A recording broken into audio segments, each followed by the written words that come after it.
All right, your SEC Insider hit this morning on the Out of Bounds show. ESPN 1059 The Zone is driven by your next GMC Yukon Denali or GMC Sierra truck from Fowler GMC Pearl Brandon. Hit their website right now, fowlergmc.com. That's FOWLER. The Out of Bounds show.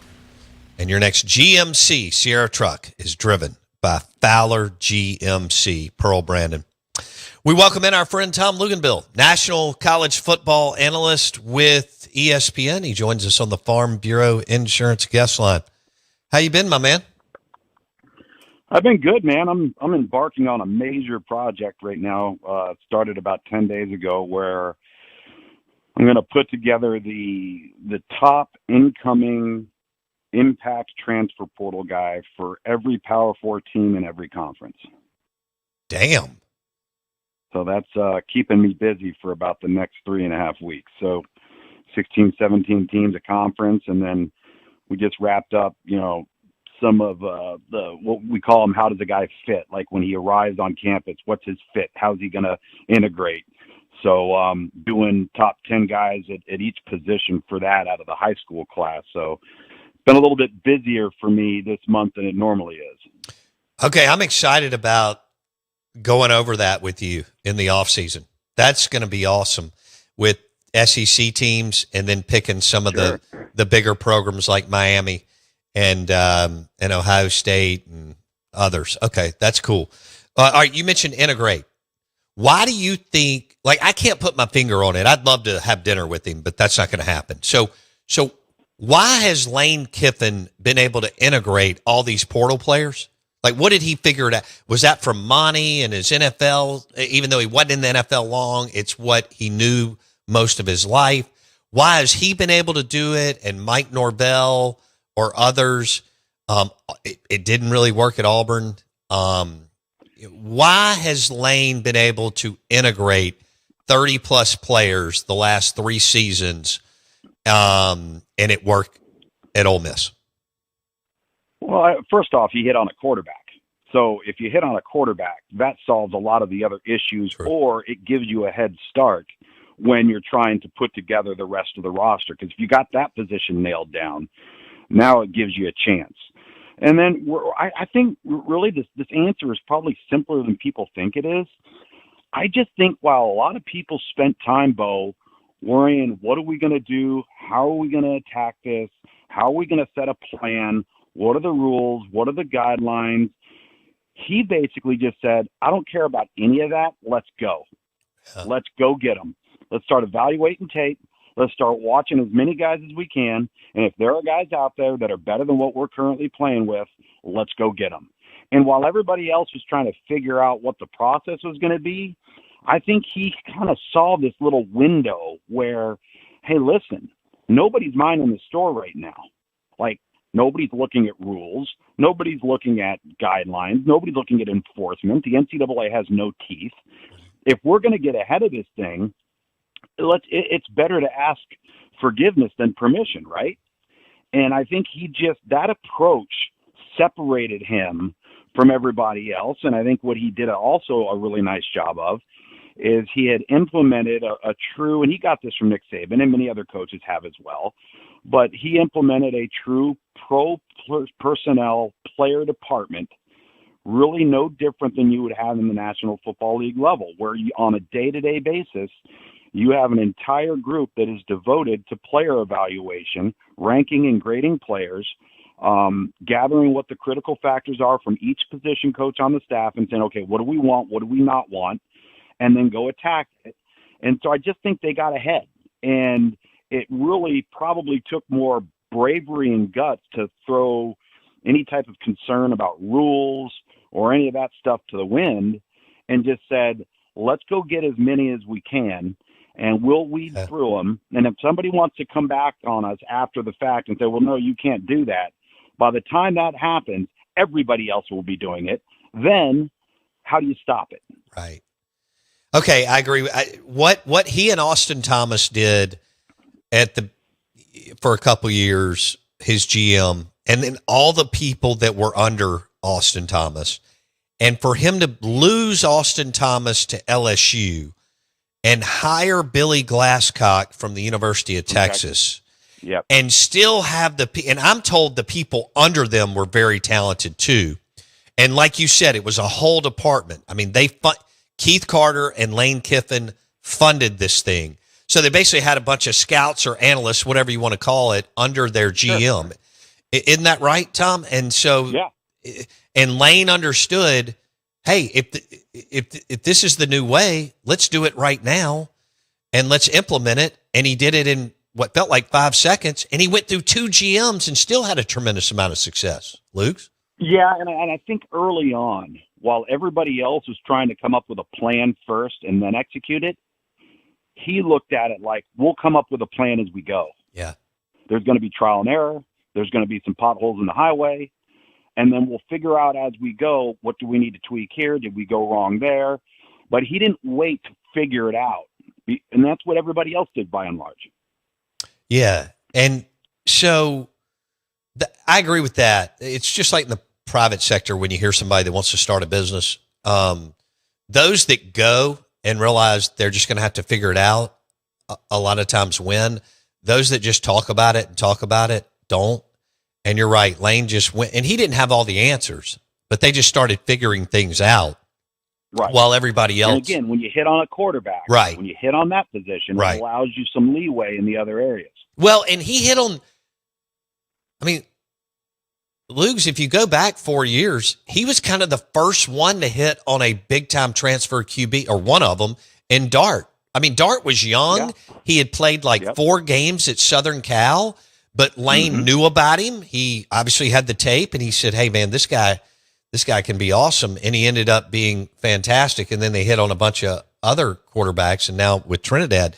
But don't you agree that Dart was one of the first transfer guys in the new portal era to be a resounding success, Tom? No question. And you're right. He was young. He hadn't played a lot. He was super talented. He had been highly coveted. But he targeted him, and he found a way to bring him to Oxford. And remember, at that time, they had recruited Luke Altmaier out of high school. Yeah, Starkville. Yeah. Right. So Luke Altmaier goes out and has a great, career after leaving Ole Miss and leads Illinois to a lot of success. Yeah. Yeah. Look, what he and Bielema did up at a place, as you know, because you and I've been covering it, following it.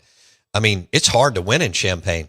And what Brett Bielema has done up there, but Luke Altmaier was an absolute dog for that Illinois program. And good Lord, man, I watched some of their games. That guy got lit up left and right. He was like Dart and some of these guys we talk about, just kept getting up, tough as hell. Yep. All right, I do this every year with you, so we're gonna, before I get into Sam Levitt, how would Tom Luginbill describe Lane Kiffin's offense and what he wants to do?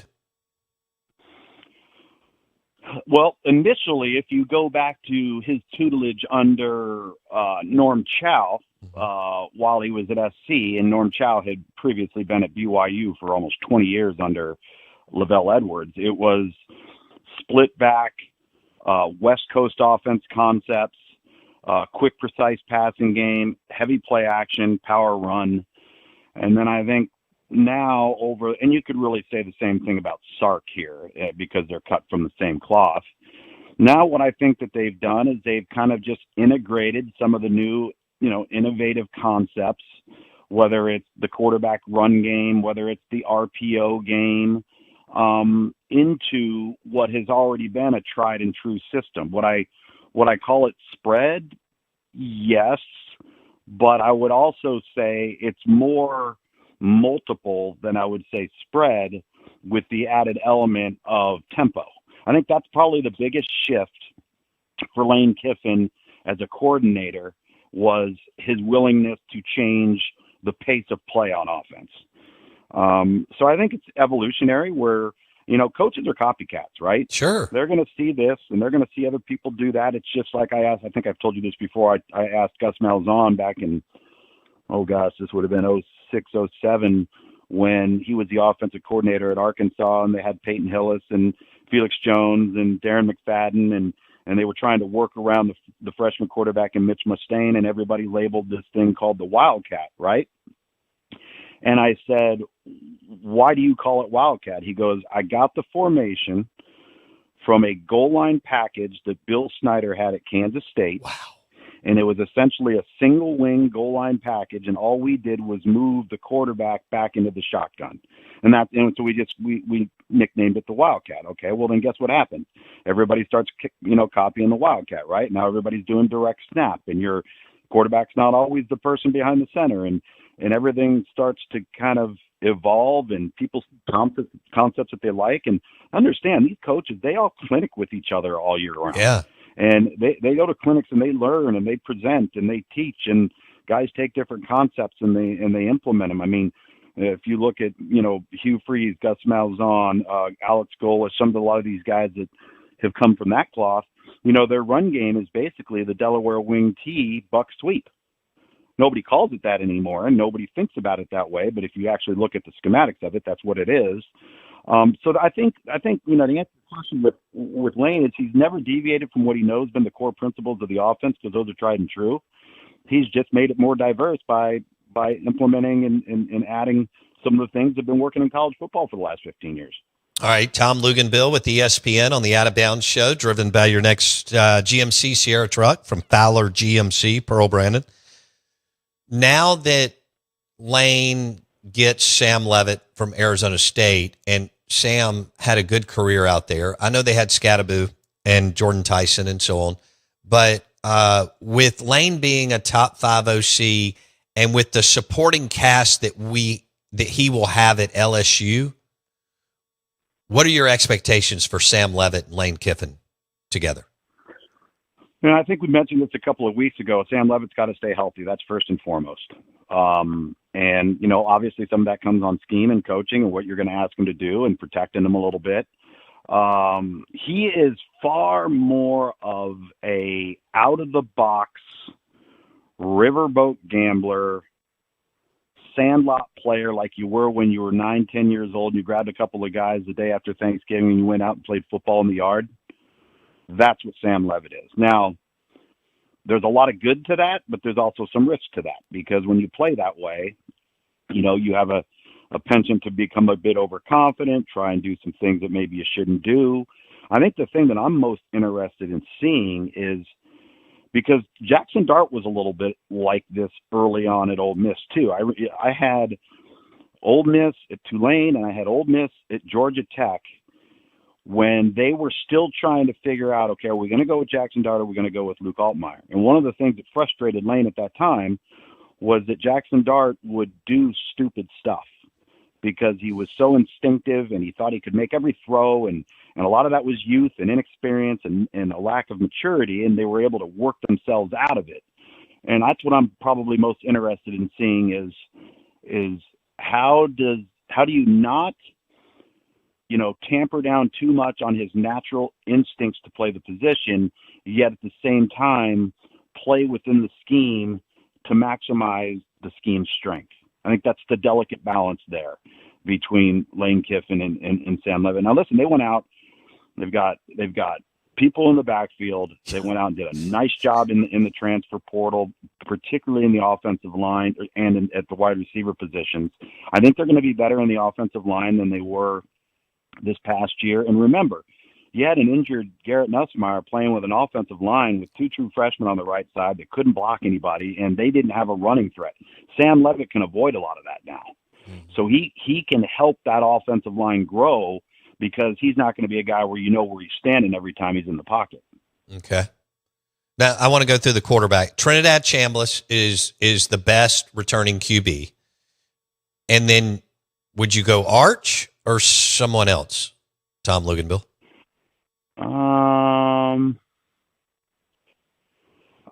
I would probably say Arch. I think we need to see bounce back seasons from guys like Lenoris Sellers and John Mateer. They've got to bounce back a little bit. I'm going to be very, very interested to see how Byron Brown acclimates at Auburn, because he is really talented. and very, very different than most of the guys in the conference. I think he could be How's he different? kind of a sleeper. He's about 6'3", 235 pounds, and he is an absolute freight train when he takes off and runs. It's really difficult to tackle him. He's so big and strong, and he can do everything. I mean, obviously he's been tried and true in that offense, and he's going to be like an extra coach on the field with some new players around him. But, he's got some of the Lenora Sellers stuff in him in relationship to you always have to be prepared to deal with his feet.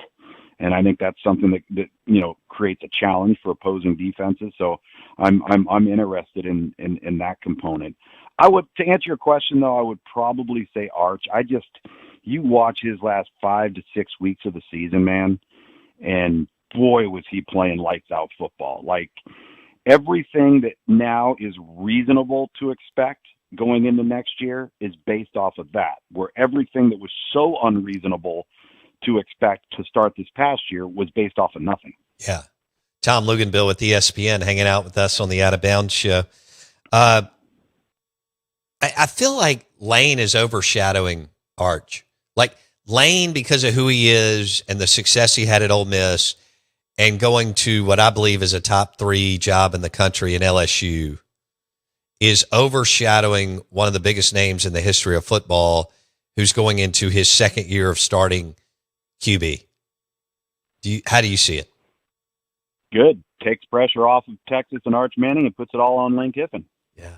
I mean, if that's how I'm looking at it. If I'm Sark and Arch and the University of Texas right now, let all the attention be on somebody else.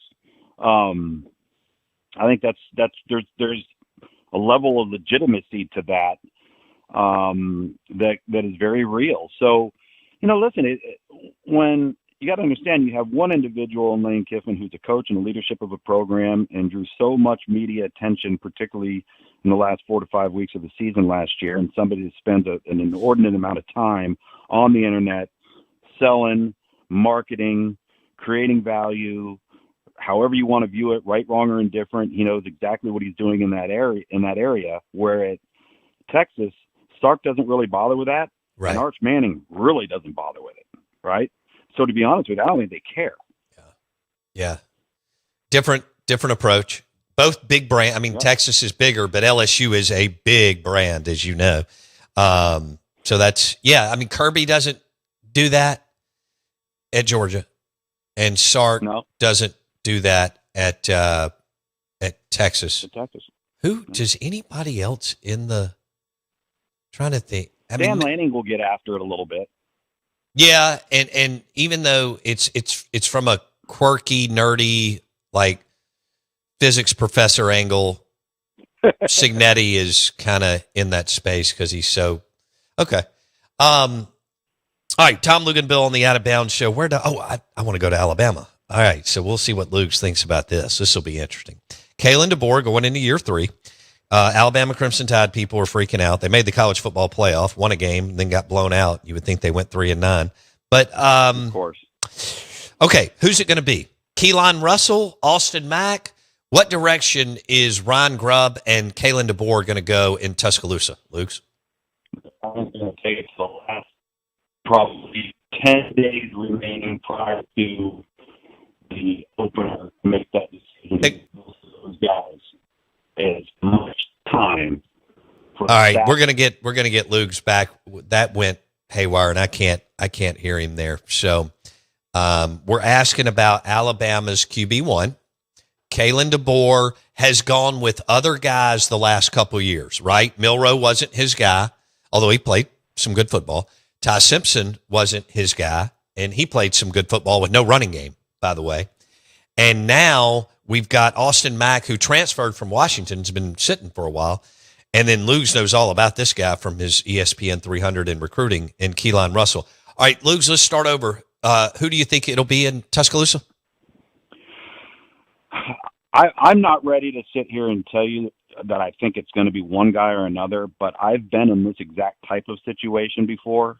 As a player, I've been in it as a coach, and I really think it's important, especially if you come out of spring football and somebody hasn't definitively pulled ahead, and you take it into the summer months and you get into fall camp and you put those guys into every possible situational scenario that can happen with an offense and with a football team. You chart the hell out of it. You evaluate every rep. You document every rep. You bring them all in and you tell them, here's how we're doing this. And this is who's going to get this many reps on this day and on this very reps on this practice. And then we're going to alternate it. And then we're going to chart it. We're going to chart your completions, your corrections at the line of scrimmage, your reads through your progressions, dropped passes. Did you make the right throw, but somebody dropped a pass? Did you make a bad decision, but you got away with it? And you chart all of it, and you put those guys really in a fishbowl, and you tell them, okay, we're evaluating you. One of you guys go out and take it, right? And I think, it might have been, I believe it was Nick Saban. Really, might have been Nick Saban coming out of spring one year where he you'll probably remember this, Bo, and everybody was asking him about the quarterback position. And he said, well, I've told those guys, how about one of you go take it? Right. So we don't have to make a decision. Right. Yeah. And I just, when you have guys that haven't played a lot of football, I think you got to compete to the end with them. Yes. Okay. Golly.